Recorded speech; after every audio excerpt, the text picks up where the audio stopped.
सूरजगढ़ एक बहुत ही शानदार किंगडम था। सब लोग खुश और प्रॉस्परस थे। वहां के राजा थे वाइज विक्रमसेन और उनकी ब्यूटीफुल रानी वसुधा। रानी वसुधा अपनी काइंडनेस और इंटेलिजेंस के लिए फेमस थी। वो अपने लोगों से बहुत प्यार करती थी। राजा और रानी एक ग्रैंड पैलेस में रहते थे। उस पैलेस में ब्यूटीफुल गार्डन्स, स्पार्कलिंग फाउंटेन्स और मैजेस्टिक कोर्टयार्ड्स थे। पैलेस में म्यूजिक और लाफ्टर गूंजता रहता था। सूरजगढ़ में लाइफ एक सेलिब्रेशन जैसी थी।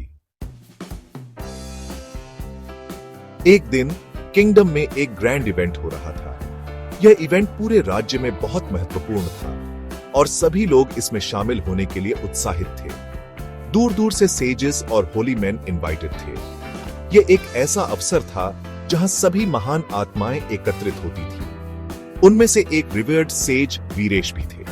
उनकी उपस्थिति ने इस आयोजन को और भी विशेष बना दिया। वो एक डिस्टेंट फॉरेस्ट में सिंपल लाइफ जीते थे। उनकी सादगी और तपस्या ने उन्हें और भी महान बना दिया था। वो अपनी विजडम और स्पिरिचुअल पावर्स के लिए जाने जाते थे। उनके अनुयायी उनकी शिक्षाओं से बहुत प्रेरित होते थे। जब सेज वीरेश पैलेस पहुंचे तो सब लोग उनकी ऑरा से कैप्टिवेटेड हो गए। उनकी उपस्थिति ने सभी को मंत्रमुग्ध कर दिया। उनसे पीस और ट्रैंक्विलिटी रेडिएट हो रही थी। उनकी शांति और संतुलन ने सभी को प्रभावित किया। रानी वसुधा भी उनकी प्रेजेंस की तरफ अट्रैक्टेड हुई। उनकी आंखों में एक अलग ही चमक थी। उन्हें एक स्ट्रेंज अट्रैक्शन फील हुआ जो उन्होंने पहले कभी एक्सपीरियंस नहीं किया था।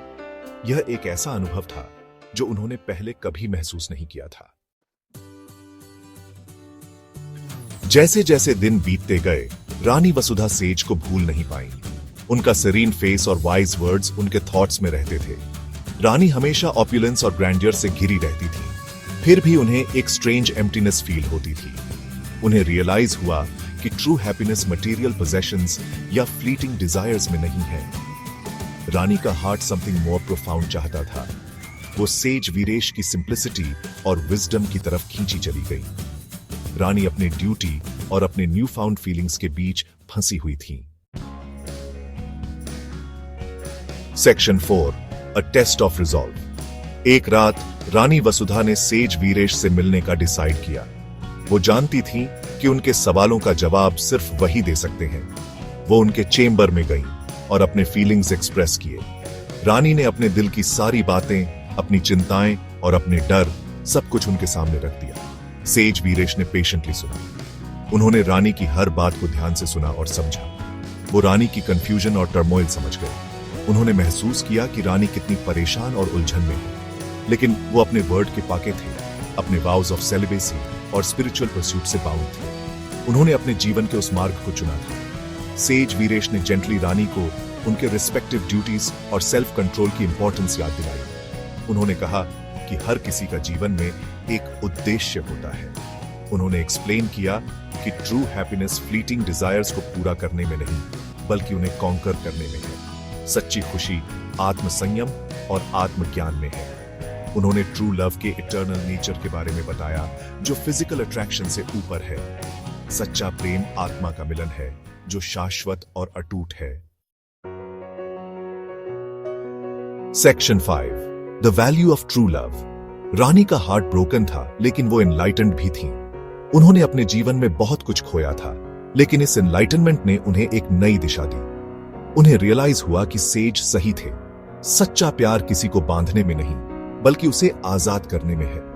उन्होंने अपनी डिजायर्स को अपना जजमेंट क्लाउड करने दिया था, लेकिन अब उन्होंने क्लैरिटी और पीस को एम्ब्रेस किया। रानी वसुधा ने सेज वीरेश को उनकी विजडम के लिए थैंक यू कहा और अपने चेंबर में वापस चली गई। उन्होंने महसूस किया कि सच्चा प्यार सेल्फलेसनेस और अंडरस्टैंडिंग में है। अगली सुबह सेज वीरेश पैलेस से चले गए। उन्होंने रानी को एक नई सोच और दृष्टिकोण के साथ छोड़ दिया। रानी वसुधा इस एनकाउंटर से फॉरएवर चेंज्ड हो गई और उन्होंने खुद को अपने किंगडम के लिए डेडिकेट कर दिया। उन्होंने अपने लोगों के लिए एक नई ऊर्जा और समर्पण के साथ काम करना शुरू किया। उन्होंने और भी कंपैशन और विजडम से रूल किया। उनके शासन में लोग अधिक खुश और संतुष्ट थे। उन्होंने सीखा कि ट्रू लव पोजेशन में नहीं, बल्कि अंडरस्टैंडिंग, सेल्फलेसनेस और सर्विस टू अदर्स में है।